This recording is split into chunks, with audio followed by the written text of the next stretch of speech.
Perdebatan sengit antara jaksa penuntut umum dengan kuasa hukum terdakwa Hendra Kurniawan dan Agus Nurpatria mencuat dalam sidang lanjutan obstruction of justice kasus pembunuhan berencana Brigadir Nofriansyah Yosua Huta Barat di Pengadilan Negeri Jakarta Selatan, Kamis 1 Desember 2022.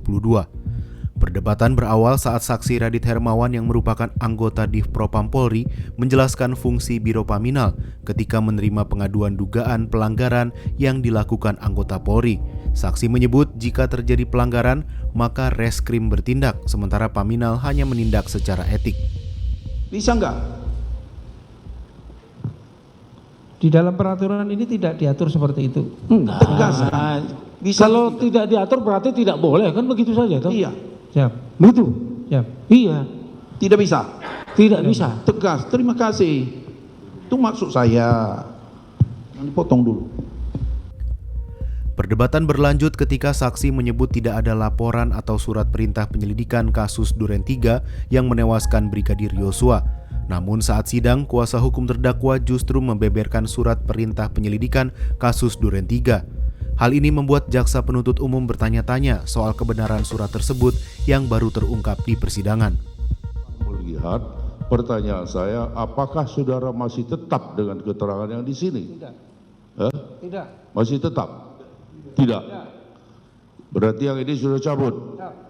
Yang saudara benarkan adalah keterangan sudah di muka sidang. Terima kasih. Malikan. Ya, pertanyaannya jadi begini kepada saudara ya. Saudara mencabut keterangan itu karena apa? Dalam persidangan ditunjukkan adanya surat perintah. Pada saat saudara ditanya itu muncul tidak? Tidak ada. Pada saat tidak ada itu benar nggak keterangan saudara pada saat itu? Tidak. Iya. Persidangan kasus pembunuhan berencana terhadap Brigadir Nofriansyah Yosua Huta Barat oleh terdakwa Ferdi Sambo CS memasuki bulan ketiga. Satu persatu saksi menguak cerita kejamnya bekas Jenderal Bintang 2 tersebut terhadap ajudan. Salah satunya diungkap bekas Kasat Reskrim Polres Metro Jakarta Selatan AKBP Ridwan Soplanit. Dalam kesaksiannya, Ridwan menyebut demi memuluskan skenario, berita acara interogasi atau BAI dibuat berdasarkan arahan Sambo. Ketua Majelis Hakim pun dibuat kaget ketika mengetahui BAI bisa dikoreksi Sambo. Hanya mendengarkan penjelasan dari AKBP Arif. Kronologisnya yang dibawa. Kronologisnya hanya berdasarkan kronologis yang dibuat oleh saudara Arif. Yang AKBP Arif sampaikan bahwa itu kronologis dari Bu Putri yang disampaikan kepada beliau. Wajar nggak kayak gitu? Soplanit menyebut BAI Putri Chandrawati dibuat berdasarkan catatan yang diserahkan AKBP Arif Rahman di Polres Metro Jakarta Selatan.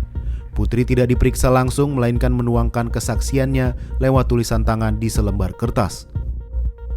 Kemudian saat itu saya panggil beberapa penyidik saya untuk berbicara terkait dengan kronologis yang dibawa lembaran kronologis oleh AKBP Arif saat itu. Kemudian saya melaporkan kepada Kapolres saya saat itu, saya menyampaikan, mohon izin Komandan, ini ada AKBP Arif diperintahkan Pak FS untuk membuat BAI karena Bu Putri saat itu kondisinya belum bisa ke Polres karena alasannya saat itu lagi ngedrop dan trauma. Akhirnya didatangin oleh AKBP Arif terkait dengan lembaran kronologis tersebut. Menanggapi pernyataan Ridwan, Putri menyebut ia ikut menandatangani berita acara interogasi tersebut.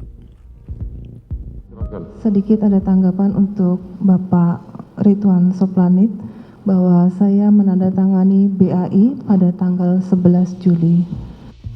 Selain BAI Putri Chandrawati, Ridwan menyebut berita acara interogasi Sambo dan 3 terdakwa lainnya, yakni Richard Eliezer, Ricky Rizal, dan Kuat Ma'ruf juga telah disiapkan dan dikoreksi langsung oleh Ferdi Sambo.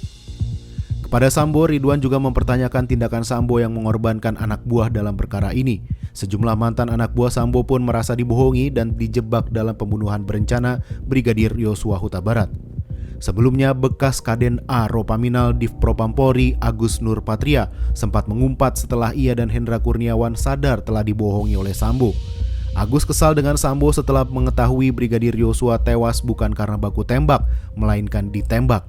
Agus mengetahui hal tersebut setelah dihubungi Hendra Kurniawan. Saat itu Hendra menceritakan kalau dirinya dan beberapa anggota lainnya telah dibohongi Verdi Sambo. Pak Hendra bilang, Gus kita dikadalin. Waktu saya sempat ngumpat juga. Maksudnya apa Pak dikadalin? Dibohongin.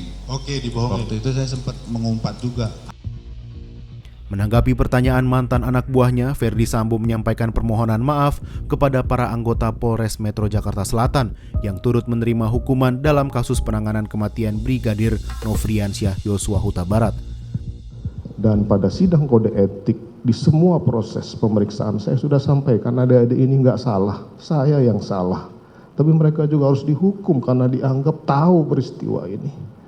Jadi sekali lagi saya atas nama pribadi dan keluarga menyampaikan permohonan maaf kepada adik-adik saya sehingga harus terhambat. Tidak ada, saya sangat menyesal. Jadi saya sekali lagi mohon maaf.